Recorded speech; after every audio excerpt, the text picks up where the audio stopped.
પીજીવીસીએલના તંત્રની ઘોર બેદરકારીને કારણે અમારે આ બધી આગ લાગે છે અને આ બધું ભોગવવું પડે છે. અહીં અમારું ધોરાજી જામકરણા રોડ પર અમારું ખેતર આવેલ છે.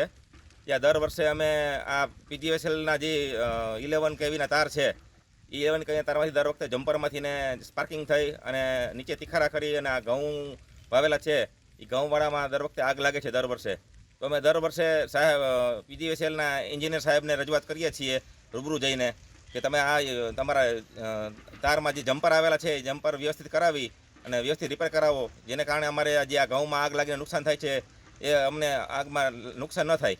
પણ એ લોકોની પીજીવીસીએલના તંત્રની ઘોર બેદરકારીને કારણે અમારે આ બધી આગ લાગે છે અને આ બધું ભોગવવું પડે છે અને એ લોકો અમને વ્યવસ્થિત જવાબ નથી આપતા. અને આ પ્રશ્ન અમારો 4-5 વર્ષ થયા છે.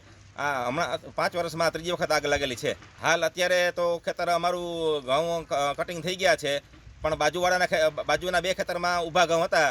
પણ અમે તાત્કાલિક નગરપાલિકાના ફાયર ફાઇટરને બોલાવેલ, તેને આ આગને ઓલવી નાખી છે.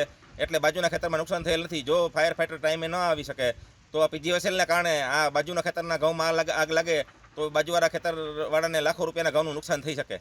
તો મારી માગણી એવી છે કે આ પીજીવીસીએલના એન્જિનિયર સાહેબને વિનંતી છે મારી કે આ જે કાંઈ જમ્પરના કામ છે એ અમે દર વર્ષે રજૂઆત કરીએ છીએ રૂબરૂ જઈ ઓફિસે જઈને, તો એ જમ્પરના કામ વ્યવસ્થિત નવા જમ્પર બનાવીને રિપેર કરે અને આમાં સ્પાર્કિંગ થતું બંધ કરે.